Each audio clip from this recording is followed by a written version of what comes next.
Let me continue my conversation with Laurie Gaum. We had started the conversation before the start of that briefing, Laurie. My apologies for that interruption that occurred.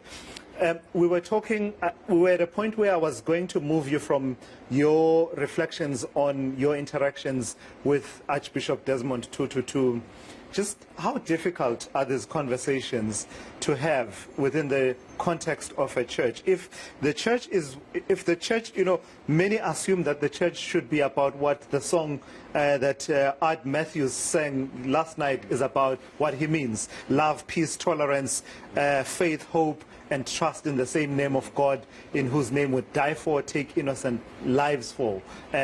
We would think this comes naturally, but your experience tells us that it doesn't. Yes. I mean, one can to some extent say that religion is intrinsically a conservative institution, or, you know, and religious institutions are often very conservative and traditional.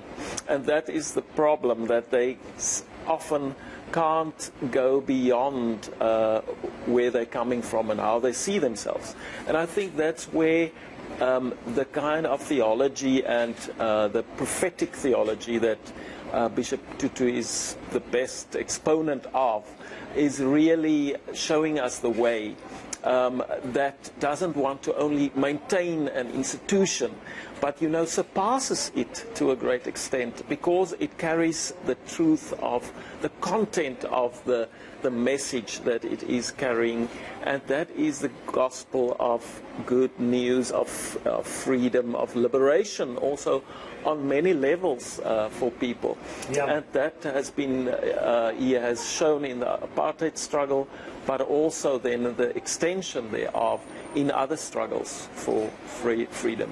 Specifically now, on the point of, you know, the rights of the LGBTI community in South Africa, how important was it to have a voice like Desmond Tutu being part of that conversation, no matter how controversial it is? Because, let's face it, it does continue to be controversial in that you don't have everyone on board in terms of those people who are members of the church and agreeing with the direction in which, you know, the leader in the church is trying to lead everyone. You know from your own experience as well.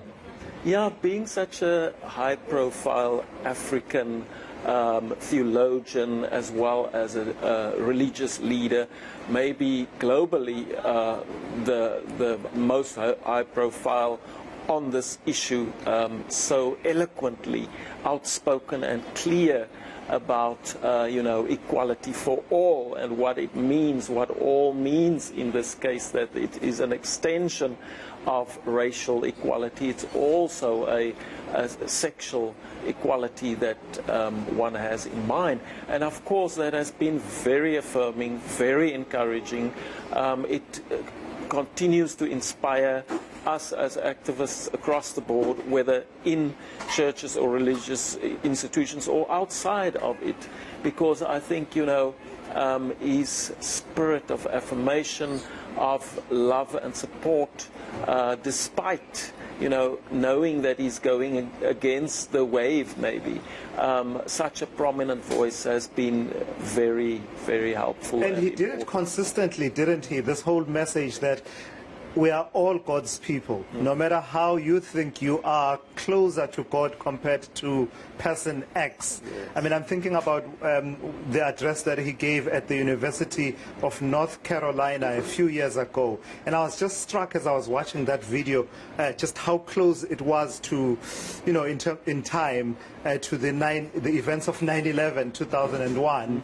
And he had the courage to stand there in that sport field with all the people who were graduating there, and basically count. You know, you have a new incumbent in the White House, Barack Obama. It was 2009. Barack Obama. He's a person that's loved by God. He's a person of God. And what struck me in a roundabout way, Laurie, is one of the people that he mentions immediately after that is Osama bin Laden, and says Osama bin Laden is loved by God, yes, is a person of God. Yeah. So in the wake of that activism by Desmond Tutu and your court case, which has become, precedent-setting and also has moved the boundaries, at least in as far as the jurisprudence of this country is concerned. That's the law. What about the lived reality inside the churches? Yeah. This conversation, does it continue to happen? Do you continue to find that people think it was controversial of Desmond Tutu to say that if he were to get to heaven and find that it's a homophobic place, then he'd much rather go to what he called the other place? Yeah. No, it's amazing that obviously the strong language that he used also about other things he used regarding LGBTQIA plus issues, and he called it heresy, homophobia. He called it an aberration, or rather, the ultimate blasphemy at some stage, where people, a child of God, get to doubt whether they are a child of God or not. And I think this is once again an invitation for the churches to step up to this this prophecy and this prophetic voice, which has spoken so much truth on so many other issues, and to have a look again at this issue and to come to terms with the reality of the diversity of God's creation, and the fact that people have been created in God's image differently. And therefore, just like the Archbishop in the Anglican Church led the way for women clergy to get ordained, so also this is a natural extension of those rights.